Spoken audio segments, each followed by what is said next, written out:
क्या आपको पता है कि आपकी विंडशील्ड पर लगा ये फास्टैग स्टिकर पलक झपकते ही कैसे टोल टैक्स पे कर देता है? चलिए जानते हैं फास्टैग की वर्किंग को। टोल कलेक्शन को आसान बनाने के लिए national payment corporation of India ने national electronic toll collection system यानी NETC को डेवलप किया, जिसमें पेमेंट मोड के रूप में फास्टैग का इस्तेमाल किया जाता है। फास्टैग सिर्फ एक स्टिकर नहीं बल्कि NETC के मेंबर बैंक द्वारा इशूड एक डिवाइस है जिसमें रेडियो फ्रीक्वेंसी आइडेंटिफिकेशन टेक्नोलॉजी का इस्तेमाल किया जाता है।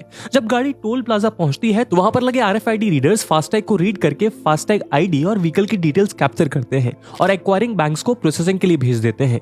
एक्वायरिंग बैंक उस बैंक को कहते हैं जो गवर्नमेंट के बिहाफ पर पेमेंट्स रिसीव करती है। अब एक्वायरिंग बैंक NETC मैपर को फास्टैग की डिटेल्स वैलिडेट करने के लिए रिक्वेस्ट भेजती है। NETC मैपर फास्टैग IDs की रिपोजिटरी है जिसे NPCI मेंटेन करता है। फास्टैग सक्सेसफुली वैलिडेट होने के बाद acquiring bank toll tax collect करती है और NETC सिस्टम के पास डेबिट रिक्वेस्ट भेजती है। NETC सिस्टम ये डेबिट रिक्वेस्ट इशूअर बैंक के पास फॉरवर्ड कर देता है। इशूअर बैंक वो बैंक है जिसका फास्टैग आप यूज कर रहे हैं। अगर अकाउंट में रिक्वायर्ड बैलेंस मौजूद है तो ये डेबिट रिक्वेस्ट अप्रूव हो जाएगी। उसके बाद फास्टैग अकाउंट से टोल टैक्स ऑटोमेटिकली डिडक्ट हो जाएगा और आप आगे अपनी जर्नी प्रोसीड कर सकते हैं। अगर रिक्वायर्ड बैलेंस नहीं है तो आपकी डेबिट रिक्वेस्ट डिक्लाइन हो जाएगी। ऐसे में अगर आप फास्टैग लेन में मौजूद है तो आपको कैश में डबल टोल टैक्स पे करना पड़ेगा। तो दोस्तों ये थी कहानी फास्टैग की। अगले वीडियो में आप हमारे टोल सिस्टम के कौन से मैकेनिज्म को समझना चाहेंगे कमेंट सेक्शन में जरूर बताइएगा और ऐसे इन्फॉर्मेटिव वीडियोस के लिए फॉलो करें आदर्श गुप्ता को।